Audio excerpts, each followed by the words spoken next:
प्रश्न नंबर 1, कर चले हम फिदा गीत की ऐतिहासिक पृष्ठभूमि क्या है? तो जैसा कि इस कविता को जब हमने पढ़ा और इसका अर्थ समझा, तो हम सभी जैसा कि इस गीत को कई बार गुनगुना चुके होते हैं, लेकिन इसका अर्थ नहीं समझ रहे होते हैं, जो कि इसका अर्थ जो है देश से संबंधित है, देशभक्ति गीत है। और इस तरीके से इसकी जो ऐतिहासिक पृष्ठभूमि है, हमें जो इससे जुड़ी हुई इस गीत से संबंधित है, वो बताना है। तो कर चले हम फिदा गीत जो है वो भारत चीन युद्ध की जो पृष्ठभूमि है उसमें लिखा गया गीत है। यानी जो कॉन्सेप्ट है इसका, वो भारत चीन युद्ध पर बेस्ड है। यानी जो भारत चीन युद्ध था उस पर बेस्ड ये कविता लिखी गई थी, जहाँ पर सैनिकों के मन की बातें जो है इस कविता के माध्यम से हमारे सामने आती है। जब चीन ने अरुणाचल प्रदेश में भारतीय सीमा पर आक्रमण कर दिया था, तब अनेक भारतीय सैनिकों ने लड़ते लड़ते अपना बलिदान दिया था, और इसी युद्ध को आधार बनाकर चेतन आनंद ने हकीकत फिल्म बनाई थी। इस फिल्म में भारत चीन युद्ध के यथार्थ को मार्मिकता के साथ दर्शाते हुए उसका परिचय जन सामान्य से करवाया गया था। कहने का अर्थ है कि जब ये भारत चीन युद्ध हुआ था, तो इस युद्ध में क्या क्या हुआ था, इसको फिल्म के माध्यम से परिचय कराया गया था जन सामान्य का। यानी साधारण जनता जो है, आम जनता जो है, उसको इस बात से रूबरू कराने के लिए ये फिल्म बनाई गई थी। इसी फिल्म के लिए प्रसिद्ध शायर कैफ़ी आज़मी जो है, जैसा कि कैफ़ी आज़मी के बारे में हमने पढ़ा है उनका जीवन परिचय, तो जैसा कि हम शबाना आज़मी को जानते ही हैं, ये उन्हीं के पिता हैं। तो कैफ़ी आज़मी जो है, उन्होंने कर चले हम फिदा नामक देशभक्ति की भावना से ओतप्रोत ये मार्मिक गीत लिखा था, और इस गीत को हम हमेशा से अपनी स्कूल लाइफ में सभी बच्चों ने अपने अपनी जनरेशन में गुनगुनाया है। लेकिन क्या इसका एक्चुअल में इसका जो अर्थ होता है वो क्या होता है? वो देशभक्ति गीत है, और किस तरीके से हमारे जो सैनिक हैं वो अपने हर चीज़ को भुलाकर वो देश के लिए अपने आप को आगे रखते हैं, वो इस गीत के माध्यम से पता लगता है। प्रश्न नंबर 2, कर चले हम फिदा गीत में कवि ने वीरों के प्राण छोड़ते समय का मार्मिक वर्णन किस प्रकार किया है? यानी कि जब जो हमारे सैनिक हैं वो अपना खून बहाते हैं देश के लिए, और अपने प्राण छोड़ने के समय तक वो देश के लिए खड़े रहते हैं, वो जज्बा दिखाए रहते हैं, तो उस वक्त का जो मार्मिक चित्रण कवि ने दिखाने की कोशिश की वो हमें बताना है। 1962 के भारत चीन युद्ध में नेफा के ठुठराने वाली बर्फीली चोटियों पर घायल जब सैनिकों की सांसें निरंतर थमती जा रही थीं, उस ऊंचाई पर ऑक्सीजन की कमी से नब्ज रुकती जा रही थी, और फिर भी वीर सैनिकों ने अपने बढ़ते हुए कदमों को रुकने नहीं दिया था। अपने बागपन को और अपने जोश को उन्होंने कम नहीं होने दिया था। मरते दम तक उनका ये बागपन जो है बना रहा, और उनके सिर भले ही कट गए पर उन्होंने भारत माता का सिर नहीं झुकने दिया। यानी अपनी आखिरी सांस तक वो देश के आत्मसम्मान को बनाए रखने के लिए डटे रहे। अपनी शहादत से उन्होंने इस धरती को दुल्हन की तरह सजा दिया, और मातृभूमि के लिए हंसते हंसते मौत को गले लगा लिया। तो आप इस तरीके की जो पंक्तियां हैं, इसका अर्थ जो कि हम कविता में पहले ही समझ चुके हैं कि किस तरीके से कवि बताते हैं कि खून बहाते वक्त जो सैनिक है वो धरती माता को संबोधित कर रहा है, और किस तरीके से उसे दुल्हन की तरह बता रहा है, और इस तरीके से वो अपने मन की बातें जो है वो बताता हुआ एक सैनिक जो है यहाँ पर दिखता है। और साथ ही वो ये प्रेरणा भी देता है देशवासियों को कि इसी तरीके से हमारे बाद भी जो है ये कतार कम ना होने पाए, जो देश की रक्षा के लिए और उसके आत्मसम्मान को बनाए रखने के लिए तत्पर रहे। प्रश्न नंबर 3, कर चले हम फिदा जो कविता है, इसमें किस प्रकार की मृत्यु को अच्छा कहा गया है और क्यों? इससे कवि क्या संदेश देना चाहते हैं? कर चले हम फिदा कविता में कवि ने उन सैनिकों की शहादत को श्रेष्ठ कहा है जिन्होंने देश की रक्षा के लिए अपने प्राणों की बाजी लगा दी, परंतु देश का गौरव कम नहीं होने दिया उन्होंने। यानी देश का सम्मान या मान जो है वो कम नहीं होने दिया, और अपने आप को उन्होंने लुटा दिया देश की रक्षा के लिए और अपने उसकी मान को बनाए रखने के लिए। हिमालय का मस्तक झुकने नहीं दिया। लड़ते लड़ते सांस थमने पर, अत्यधिक ठंड में नब्ज तक जमने पर उन्होंने अपने जोश को कम नहीं होने दिया। कवि ने इनकी मृत्यु को ही श्रेष्ठ माना है। वही मृत्यु अच्छी है जो देश के काम आए। और इस कविता के द्वारा कवि ये संदेश देना चाहता है कि देश की रक्षा करना हमारा सबसे बड़ा कर्तव्य है। जैसा कि ये जो थॉट है, जो विचार है, वो हमने मनुष्यता कविता में पढ़ा है। इसी तरीके से तो आप देखेंगे बहुत कुछ मैच होता हुआ दिखता है यहाँ पर। हमारे मन में ये भावना, अब आप उस कविता से भी जो हमने प्रश्न पढ़े उसमें थोड़ा एडिशन कर देंगे तो भी आपका उत्तर बहुत अच्छा बन जाएगा। तो इस तरीके से हमें जो है अपनी जो भी शिक्षा आप लेते जा रहे हो उसको मिक्स एंड मैच करते रहना चाहिए। ये नहीं कि आप कुछ भी इसमें लिख दें, पर जो इससे चीज़ें जुड़ी हुई लग रही हैं वो आप ऐड कर सकते हैं। हमारे मन में ये भावना होनी चाहिए कि भले ही हमारा सिर कट जाए पर देश का जो सिर है वो ऊंचा रहना चाहिए। किसी भी शत्रु के अपवित्र कदम जो है इस देश पर नहीं पड़ने चाहिए। हमारे अंदर इतनी शक्ति होनी चाहिए कि हम उसे उसके दुस्साहस का मजा चखा सकें। विदेशी ताकतों का जो है सामना करने के लिए सीमाओं को सशक्त बनाने के लिए लक्ष्मण रेखा जैसी मजबूत सीमा तैयार करनी चाहिए, ताकि जो शत्रु है वो देश में पांव भी ना रख पाए। और ये देश हमारा है और हम सभी को इसकी रक्षा का दायित्व निभाना चाहिए। प्रश्न नंबर 4, कर चले हम फिदा गीत किस पृष्ठभूमि में लिखा गया है? गीत का प्रतिपाद्य हमें अपने शब्दों में लिखना है। तो किस पृष्ठभूमि में लिखा गया है? भारत चीन युद्ध के पृष्ठभूमि में लिखा गया है, यानी जो इसका कॉन्सेप्ट है वो किस पर बेस्ड है? भारत चीन युद्ध पर। और उसमें जो सैनिकों ने अपना देश के लिए, देश का मान सम्मान बनाए रखने के लिए जो मेहनत की, अपना खून बहाया है, वो उसकी चर्चा इस गीत में की गई है। तो कर चले हम फिदा जो गीत है सन 1962 के भारत चीन युद्ध की पृष्ठभूमि पर लिखा गया है। इस युद्ध में अनेक भारतीय सैनिकों ने भारत चीन सीमा पर लड़ते लड़ते अपना बलिदान दिया था और इसी युद्ध के आधार पर बनाकर इसी युद्ध को आधार बनाया चेतन भगत नहीं, चेतन आनंद की बात हो रही है यहाँ पर, कंफ्यूजन हमें क्रिएट नहीं करनी है। चेतन आनंद ने हकीकत फिल्म बनाई और इस फिल्म में भारत चीन युद्ध के यथार्थ की मार्मिकता को दर्शाते हुए उसका परिचय जन सामान्य से करवाया गया। यानी कि भारत चीन युद्ध जब हुआ उसकी सीमा पर क्या कैसे हुआ, उससे जन साधारण भी रूबरू हो सके, उसको वो भी जान सके कि हमारे देश के सैनिक जो है हमारे लिए कितना खून बहा रहे हैं, किस तरीके से वो अपनी फिक्र ना करते हुए, अपने परिवारों की फिक्र ना करते हुए देश की रक्षा के लिए, मान सम्मान के लिए जो है वो डटे रहते हैं, और इस तरीके के माहौल में, प्रतिकूल माहौल में भी। तो इसके लिए ये फिल्म बनाई गई जिसका नाम हकीकत है और जिसके माध्यम से जन साधारण को भी इससे परिचित कराया गया। और इसी फिल्म के लिए प्रसिद्ध शायर जो कैफी आजमी है, उन्होंने कर चले हम फिदा नामक मार्मिक गीत लिखा था। इस गीत में कवि ने उन सैनिकों के हृदय की आवाज को व्यक्त किया है जो हर एक सैनिक के दिल में बात रह जाती है, उसको यहाँ पर व्यक्त किया गया है, जिन्हें अपने देश के प्रति किए गए हर कार्य, हर कदम, हर बलिदान पर गर्व होता है। इसलिए इन्हें प्रत्येक देशवासी से कुछ अपेक्षाएं यानी कि उम्मीद होती हैं। उनके इस संसार से विदा होने के पश्चात वे देश की आन बान व शान पर आंच नहीं आने देंगे, बल्कि समय आने पर अपना बलिदान देकर देश की रक्षा करेंगे। यानी सैनिक जो है वो देश के हर एक व्यक्ति से ये उम्मीद करते हैं कि यदि वो देश की रक्षा करते करते अगर वो अपना बलिदान दे दे या फिर वो शहीद हो जाए, तो देश का हर एक व्यक्ति तत्पर होना चाहिए देश की आन बान शान को बनाए रखने के लिए, उसके लिए लड़ने के लिए। तो ये कतार कम नहीं होनी चाहिए। प्रश्न नंबर 5, कर चले हम फिदा जो कविता है इसका सारांश लिखना है। सारांश लिख लीजिए, प्रतिपाद्य लिख लेनी चाहिए, या फिर आपको इसी तरीके से और भी प्रश्न भी आएंगे तो अब हम डिस्कस करेंगे कि इन सारे प्रश्नों का एक ही मतलब है। तो सारांश है, प्रतिपाद्य है, तो ये सारी चीज़ें जो है कविता में जो विषय दिया गया है, क्या ओवरऑल कविता में बताया गया वो हमें बताना होता है। तो कर चले हम फिदा कविता जो है 1962 के भारत चीन युद्ध की पृष्ठभूमि पर आधारित है। यह कविता फिल्म हकीकत के लिए लिखी गई है। कवि कैफी आजमी ने प्रस्तुत गीत के माध्यम से उन सैनिकों के हृदय की आवाज़ को शब्द दिए हैं जिन्होंने देश रक्षा के लिए हंसते हंसते अपने प्राणों की बाजी लगा दी थी।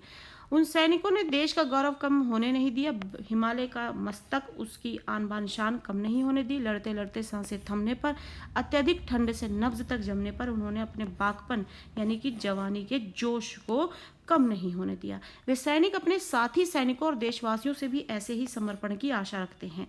देशवासियों को भी अपने सुखों और निजी स्वार्थों को छोड़कर देश की रक्षा के लिए सिर पर कफन बांधकर तैयार हो जाना चाहिए। भारत माता सीता के समान पवित्र है, कोई भी रावण अर्थात शत्रु उसके दामन को छू ना सके, इसकी पवित्रता को खंडित न कर सके, और देशवासियों को राम लक्ष्मण के समान वीरता दिखानी पड़ेगी, भारतवर्ष की रक्षा करनी होगी। और इसको हमने कविता जब हम लाइन टू लाइन समझ रहे थे तब उसमें बहुत अच्छे से डिस्कस किया। अगर आपको ये चीज़ें कहीं से भी कंफ्यूज कर रही हैं तो जरूर कविता को एक बार प्रश्नों को पढ़ने समझने से पहले कविता जरूर समझ लें, आपको बार बार ये चीज़ रिकमेंड की जाएगी। प्रश्न नंबर 6, कर चले हम फिदा कविता में साथियों संबोधन का प्रयोग किसके लिए किया गया और क्यों? कर चले हम फिदा कविता में कवि ने साथियों शब्द का संबोधन का प्रयोग किया है और अपने सभी सैनिकों के लिए तथा संपूर्ण देशवासियों के लिए ये प्रयोग किया है। किसके लिए प्रयोग किया है? अपने साथी सैनिकों के लिए तथा संपूर्ण देशवासियों के लिए ये प्रयोग किया है। कैसे? जैसे कि सैनिक बोलता हुआ या उम्मीद करता हुआ ये नजर आ रहा है कि हम तो देश के मान सम्मान को बनाए रखने के लिए तत्पर खड़े हैं, यहाँ पे अपना बलिदान करने के लिए खड़े हैं। देश के लिए जो बलिदान देने में ये सैनिक अपने साथी सैनिकों तथा देशवासियों से ये अपेक्षा करते हैं कि वे उनके बलिदान का मूल्य समझते हुए निरंतर देश हित में लगे रहें ताकि उनका बलिदान व्यर्थ न जाए। तो हम बात यहाँ पर ये कर रहे थे कि साथी सैनिकों और संपूर्ण देशवासियों के लिए ये साथियों शब्द का प्रयोग किया गया है, यानी कि जहाँ पर सैनिक जो है ये उम्मीद लगाते हुए नजर आ रहे हैं कि अगर सभी सैनिक जो हैं शहीद भी हो जाए तो देश का प्रत्येक व्यक्ति जो है तत्पर रहे देश का मान सम्मान बनाए रखने के लिए। तो इसलिए उन्होंने साथियों शब्द का प्रयोग संपूर्ण देशवासियों के लिए किया और सभी साथी सैनिकों के लिए भी किया है। प्रश्न नंबर 7, कर चले हम फिदा जो कविता है इसमें साथियों संबोधन किनके लिए किया गया और उनसे क्या अपेक्षा की गई है? ऑलमोस्ट जो है सेम क्वेश्चन है। कर चले हम फिदा जो कविता है उसमें कवि ने साथियों का संबोधन प्रयोग अपने साथी सैनिकों के लिए किया है। देश के लिए बलिदान देने वाले ये सैनिक जो है अपने साथी सैनिकों तथा देशवासियों से ये अपेक्षा की है, ये उम्मीद की है कि वे उनके बलिदान का मूल्य समझते हुए निरंतर देश हित में लगे रहें ताकि उनका बलिदान जो है वो व्यर्थ ना जाए, बेकार ना जाए। कि आधी लड़ाई लड़कर अगर सभी सैनिक जो हैं अपना बलिदान दे देते हैं तो लड़ाई वहीं ना थम जाए और जो दुश्मन है वो हमारे देश में जो है अपनी उपस्थिति ना दर्ज कर दे। तो इस तरीके से देश का हर वासी अगर तत्पर रहेगा तो इस तरीके की चीज़ें नहीं हो पाएंगी। प्रश्न नंबर 8, कर चले हम फिदा कविता में कवि ने देशवासियों से क्या अपेक्षाएं रखी हैं? क्या हम उन अपेक्षाओं को पूरा कर रहे हैं? तर्क सहित उत्तर दीजिए। तो जो कविता में देशवासियों से जो उम्मीद लगाई गई हैं उन उम्मीदों को क्या पूरा किया जा रहा है? कर चले हम फिदा कविता में कवि ने देशवासियों से अपेक्षाएं रखी हैं कि वे बलिदानी सैनिक के हृदय की आवाज़ को सुने और देश के लिए पूरी तरह से समर्पण करने की चाह जो है मन में लेकर उसकी रक्षा करने का वचन ले। ये बलिदान के काफिले जो है उसको सूना ना होने दें, क्योंकि ऐसा करने से दुश्मन जो है अपने नापाक इरादों में कामयाब हो सकता है। कवि देशवासियों से यह भी अपेक्षा करता है कि वे राष्ट्र रूपी सीता के लिए राम और लक्ष्मण बन जाएं और देश को बुरी नज़र से देखने वाले को छठी का दूध याद दिलवा दे। कहने का मतलब है कि सीता की रक्षा के लिए जिस तरीके से राम और लक्ष्मण ने जो काम किए हैं उसी तरीके से जो सीता यहाँ पर हमारी धरती है और राम और लक्ष्मण जो है हमारे सैनिक हैं जो इसकी रक्षा कर रहे हैं, उसी तरीके से देशवासियों से भी उम्मीद लगाई जा रही है। यद्यपि आज का जीवन केवल अपने तक सिमट कर रह गया, हर व्यक्ति स्वार्थी हो गया है, तथापि ये कहना गलत ना होगा कि हम भारतवासी आज भी इन अपेक्षाओं को पूरा करने में पीछे नहीं हट रहे हैं। आज भी जब जब देश पर कोई विपत्ति आती है तब तब पूरा देश जो है संगठित यानी कि एक होकर उसका सामना करने में पीछे नहीं हटता। प्रश्न नंबर 9, कर चले हम फिदा कविता में जमीन में खून की रेखा खींचने का क्या तात्पर्य है और रावण शब्द किसके लिए प्रयोग किया गया यहाँ पर?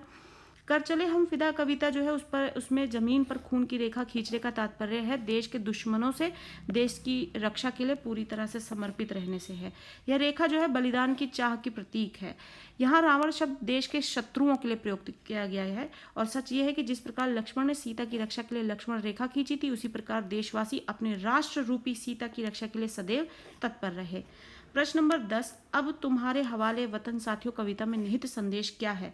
इस कविता के माध्यम से देशभक्त और बलिदानी सैनिकों ने देश प्रेम, त्याग और बलिदान का संदेश दिया है। कवि आने वाली पीढ़ियों को देशभक्ति का संदेश देना चाहता है। प्रश्न नंबर 11, कर चले हम फिदा कविता में कवि का क्या उद्देश्य है? कर चले हम फिदा कविता में कवि का उद्देश्य यह है कि भारत के लोगों में आने वाली पीढ़ियों के मन में देशभक्ति, देश प्रेम, त्याग व बलिदान की भावना जागृत हो। अपने देश के शहीद वीरों व देश के सपूतों का उदाहरण देते हुए कवि ने भारतवासियों के मन में साहस, वीरता तथा मातृभूमि के प्रति प्रेम की भावना जगाने का प्रयास किया है। सेम वही बातें हैं जो हमने कविता में पढ़ी हैं, बार बार वही बातें हैं, क्वेश्चन जो है रिपीट करके और दूसरी फॉर्म में आते हैं और हमें वही उत्तर उसके देने होते हैं। प्रश्न नंबर 12, कर चले हम फिदा जो कविता है उसमें धरती को क्या संज्ञा दी गई है तथा क्यों? कर चले हम फिदा कविता में कवि ने जो है धरती को दुल्हन बताया, उसकी संज्ञा दी है। संज्ञा का मतलब होता है नाम, यानी दुल्हन का नाम दिया क्योंकि देश की रक्षा करते हुए शहीद हुए सैनिकों ने के खून से धरती का रंग जो है सुर्ख लाल हो जाता है, जो किसी नव विवाहिता यानी दुल्हन के जोड़े का होता है। सैनिकों ने इस धरती को अपना रक्त देकर दुल्हन की तरह श्रृंगार किया है, इसलिए इसको दुल्हन कहा गया है। प्रश्न नंबर 13, कर चले हम फिदा जो कविता है इसमें कवि ने किस काफिले को आगे बढ़ाते रहने के लिए कहा है और क्यों कहा है? कौन सा काफिला आगे बढ़ाने के लिए? यानी कि देश की रक्षा के लिए जो देशवासी हैं वो उसकी रक्षा करने के लिए तत्पर रहे और वो काफिला यूं ही बना रहे, यानी कि ऐसा ना हो कि देश की जो सीमा है वो सूनी पड़ी रह जाए और उसमें शत्रु जो है उसमें शामिल हो जाए, और इसीलिए किया है ताकि देश की रक्षा हो सके। तो इस कविता में काफिले शब्द का प्रयोग उन देश प्रेमियों के लिए किया गया है जो अपनी मातृभूमि की रक्षा के लिए अपना बलिदान हंसते हंसते दे देते हैं। कवि की अपेक्षा यह है कि ऐसे वीर सपूतों का जन्म बार बार होगा और अपनी मातृभूमि को रक्षा के लिए प्राणों का उत्सर्ग देने वाले सैनिकों का जो काफिला है वो यूं ही सजता रहेगा। इसी आशा से कवि ने इस काफिले को आगे बढ़ाते रहने को कहा भी है। प्रश्न नंबर 14, कौन किससे अपेक्षा कर रहा है? तो यहाँ पर जो सैनिक है वो देशवासियों से अपेक्षा कर रहे हैं कि उनके बलिदान के बाद भी जो है देश की रक्षा के लिए वो तत्पर रहेंगे। तो शहादत के करीब खड़े जो वीर सैनिक है वो अपने जाबाज सैनिक साथियों व समस्त देशवासियों से अपेक्षा कर रहे हैं कि वे देश के लिए कुर्बानियों की राह को नित्य नए काफिलों से सजाते रहें और उनके बलिदान को व्यर्थ ना जाने दें। प्रश्न नंबर 15, कवि किन की राहें वीरान नहीं होने की बात करता है? कवि कुर्बानियों की राहें वीरान नहीं होने की बात कर रहा है, यानी बहुत सारे सैनिक जो है निरंतर जो है देश की रक्षा में तत्पर हैं। अगर उनकी कुर्बानियां ऐसी ही जाती रहीं और पीछे जो है पीछे से देशवासी जो है वो उनकी अपेक्षाओं पर खरे नहीं उतरेंगे तो उनकी कुर्बानियां तो खराब हो जाएंगी। तो इस वजह से उनकी जो कुर्बानियां हैं वो वीरान नहीं हो उनकी राहें, इसलिए यहाँ पर ये अपेक्षाएं भी की जा रही हैं। प्रश्न नंबर 16, जिंदगी मौत से मिल रही है गले से कवि का क्या तात्पर्य है? इस पंक्ति में कवि का तात्पर्य है कि उन जाबाज सैनिकों ने देश के सीमाओं के शत्रु से रक्षा करते हुए अपने जीवन की बलि चढ़ा दी, यानी अपने जीवन का बलिदान कर दिया। शत्रुओं से युद्ध करते हुए वे स्वेच्छा यानी अपनी इच्छा से मौत को स्वीकार करने जा रहे हैं। लड़ते लड़ते उनकी सांसें थमने लगी हैं और खून भी जमने लगा है। वे स्वयं अनुभव कर रहे हैं कि उनकी जिंदगी अब मौत का वर्ण करने वाली है, यानी मौत को प्राप्त करने वाली है। प्रश्न नंबर 17, आशय स्पष्ट करना है। बांध लो अपने सर से कफन साथियों, अब तुम्हारे हवाले वतन साथियों। सर पर कफन बांधने का अर्थ होता है बलिदान के लिए तत्पर रहना। ये गीत जो है शहादत के करीब खड़े जो सैनिक हैं उनके दिल की आवाज़ है, जिसमें वे अपने सैनिक साथियों तथा देशवासियों से ये आह्वान करता है, निवेदन करता है कि वो उनके बाद देश की रक्षा को समर्पित होकर रहें। और इस पंक्ति के माध्यम से सैनिक ये भी कहना चाहते हैं कि वे अपने प्राणों से प्रिय देश पर अपने प्राण न्यौछावर करके जा रहे हैं, किंतु दुश्मन को अपने नापाक इरादों में कामयाब होने से रोकने के लिए उनके सैनिक साथी ही नहीं बल्कि संपूर्ण देशवासी बलिदान के लिए तत्पर रहें, क्योंकि अपनी मातृभूमि पर बलिदान होने की ये पवित्र भावना ही देश के दुश्मनों से देश की हिफाजत कर सकती है। तो इस तरीके से इन पंक्तियों का ये अर्थ है। और भी बेहतरीन तरीके से इस कविता को और पंक्तियों को समझने के लिए आप पूरी कविता जो है पढ़ें, समझें, जहां आपको लाइन टू लाइन इसे समझाया गया है। प्रश्न नंबर 18 लेते हैं और आगे बढ़ते हैं। कर चले हम फिदा जो शीर्षक की सार्थकता है उसको स्पष्ट करना है। प्रश्नोक्त कविता का जो शीर्षक है वो बहुत ही सार्थक है, क्योंकि ये कविता जो है देश पर जान न्यौछावर करने वाले सैनिकों के हृदय की आवाज़ बयान करता है, जिन्हें अपने कर्म पर नाज है तथा आने वाली पीढ़ियों से कुछ अपेक्षाएं भी हैं। यानी वो सैनिक जो देश की रक्षा के लिए सीमाओं पर खड़े हैं, ऐसे माहौल में जो कि प्रतिकूल है वो माहौल सहना जो है आसान नहीं है, और देश की सीमा पर खड़े डट कर वो दुश्मनों से लड़ भी रहे, और साथ ही वो ये उम्मीद भी कर रहे हैं कि देश का प्रत्येक वासी जो है वो ऐसे अपने इस काफिले के इस कतार को यूं ही बनाए रखे रहेगा। प्रश्न नंबर 19, कर चले हम फिदा कविता में सैनिकों ने युवाओं से क्या अपील की है? कर चले हम फिदा कविता में युद्ध की पृष्ठभूमि पर यह कविता लिखी गई, जिसमें युद्ध करते हुए सैनिकों ने देश के नौजवानों से देश की विरासत को संभाल कर रखने की अपील की है और अपने शौर्य से उनका उत्साहवर्धन करने को भी कहा है। प्रश्न नंबर 20 लेते हैं कि कर चले हम फिदा कविता में कवि ने किसकी कुर्बानी की अपेक्षा वो कर रहा है? तो इस कविता में कवि ने देश की रक्षा के लिए सभी भारतीयों से अपनी कुर्बानी देने के लिए तैयार रहने की अपेक्षा की है।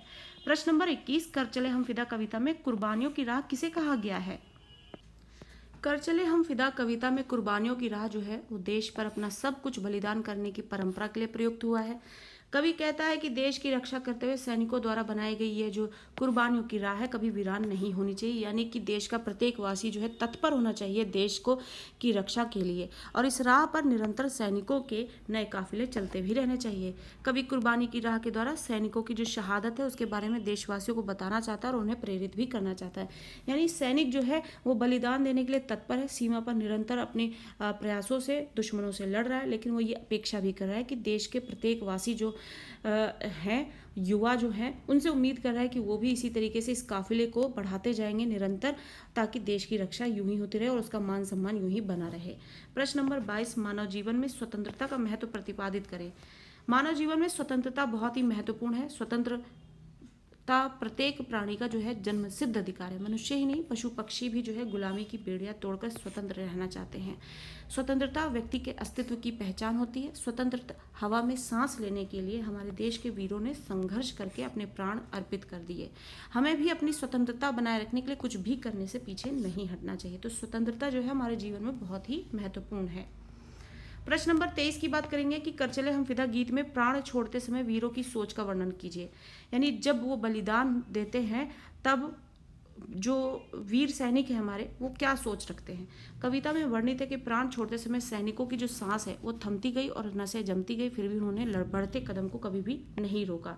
उन्होंने अपने सिर कटा दिए मगर उन्होंने हिमालय का सिर नहीं झुकने दिया। वो देश के लिए अपनी अंतिम सांस तक कठिन परिस्थितियों में भी संघर्ष करते रहे और उनकी एकमात्र इच्छा थी क्या, वो है विजय। प्रश्न नंबर 24 लेंगे और आगे बढ़ेंगे कि कर चले हम फिदा नामक गीत जो है उसके आधार पर सैनिक जीवन की चुनौतियों का वर्णन कीजिए।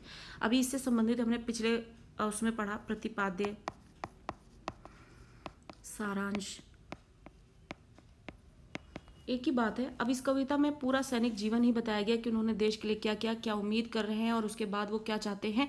तो ये सारी चीज़ें जो है एक ही प्रश्न हो जाते हैं यहाँ पर। सैनिक का जो जीवन है वो साधारण लोगों के जीवन से विपरीत होता है। वह अपने लिए नहीं जीता, औरों के जीवन पर, या जब देश की आज़ादी पर आ बनती है तब मुकाबले के लिए अपना सीना तान कर वो खड़ा हो जाता है, ये जानते हुए भी कि उस मुकाबले में औरों की ज़िंदगी और आज़ादी भले ही बची रहे पर उसकी मौत की संभावना सबसे अधिक होती है।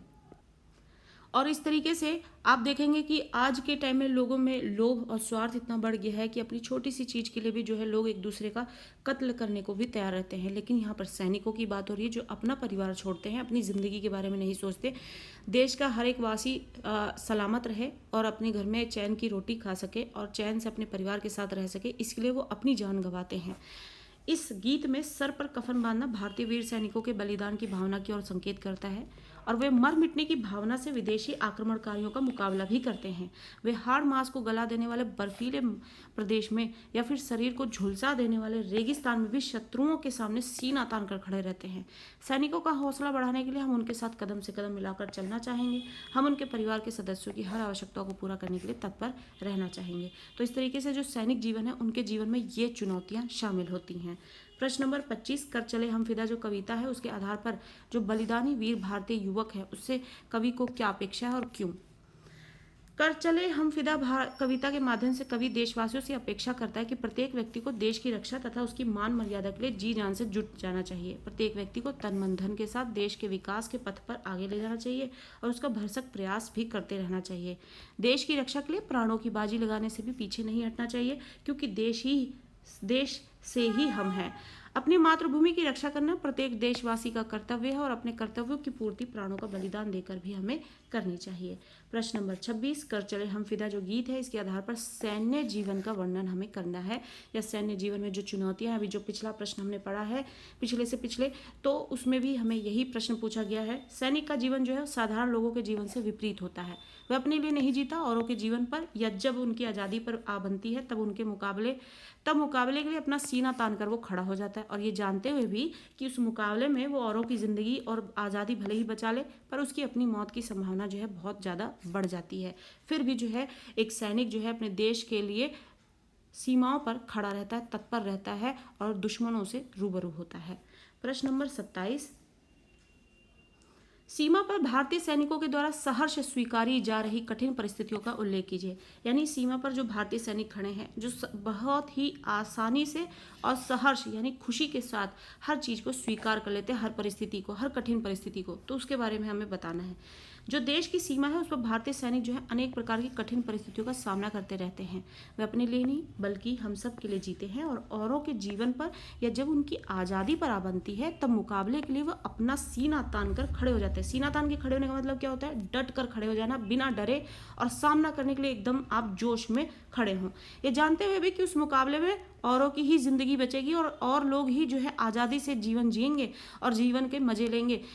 और साथ ही उनकी जो ज़िंदगी है वो अपनी मौत की संभावना को और भी बढ़ा लेते हैं, पर फिर भी वो अपना ना सोचकर दूसरों का पूरे देशवासियों का सोचकर जो है उस सीमा पर सीना तान कर खड़े होते हैं। इस गीत में सर पर कफन बांधना भारतीय वीर सैनिकों के बलिदान भावना की ओर संकेत करता है। वे मर मिटने की भावना से देश की सीमा पर हमेशा डटे रहते हैं और वे हाड़ मांस को गला देने वाले बर्फीले प्रदेश में शरीर को झुलसा देने वाले रेगिस्तान में भी शत्रुओं के सामने सीना तान कर खड़े रहते हैं। वास्तव में कर चले हम फिदा जो गीत है वो सैनिकों के हृदय की ही आवाज़ है। तो ये पंक्ति आप जरूर याद रखें कि जो कर चले हम फिदा कविता है वो गीत सैनिकों के हृदय की आवाज़ है। इस गीत में कवि ने बड़े ही मार्मिक शब्दों में सैनिकों के दिल की आवाज़ को प्रस्तुत किया है। और इस तरीके से इस कविता पाठ से संबंधित हमने बहुत सारे प्रश्न जो है डिस्कस किए हैं। इस कविता को हमने लाइन टू लाइन समझा है, इसकी समरी भी पढ़ी है, साथ ही इससे संबंधित हमने बहुत सारे प्रश्न डिस्कस किए हैं। एक वन पार्ट है, एक सेकंड पार्ट भी है। तो आप ये सब कुछ जो है अगर कवर कर लेते हैं तो आपके एग्जाम्स में आपको ऐसा कोई भी क्वेश्चन नहीं है जिसका आप उत्तर नहीं दे पाएंगे। जरूर पढ़ें, ध्यान से पढ़ें और अच्छा टाइम इन्वेस्ट करें इस पर। और रटने की बिल्कुल भी जरूरत नहीं है, बहुत अच्छे आप स्कोर करेंगे मार्क्स। और इसी के साथ उत्तर लिखने की प्रैक्टिस करें, जिससे कि जो कि लैंग्वेज पेपर्स में अधिकतर सभी के साथ होता है, किसी एक बच्चे की प्रॉब्लम नहीं है कि लैंग्वेज पेपर्स में बच्चों को लिखने में और पेपर को पूरा कवर करने में बड़ी प्रॉब्लम होती है। तो ये क्या है, सिर्फ आपका स्पीड पर मैटर करता है। आपके पास इसमें सोचने का वक्त नहीं होता कि आपको इसमें उत्तर में क्या लिखना है। और बहुत ही ईजी है, हमारी अपनी भाषा है, इसमें जो भी लिखा है बहुत ही आसान है। एक बार ध्यान लगाकर आप कविता को पढ़ लेंगे तो चीज़ें बहुत आसानी से समझ में आ जाएंगी। और इसी तरीके से टर्म टू एग्जामिनेशंस की प्रिपरेशन करते रहें। अच्छा स्कोर करने के लिए चैनल के साथ यूं ही बने रहें और भी वीडियोज़ यूं ही पाते रहें। 10th क्लास के बच्चे, आपको 11th और 12th का भी यहाँ पे मटेरियल मिलने वाला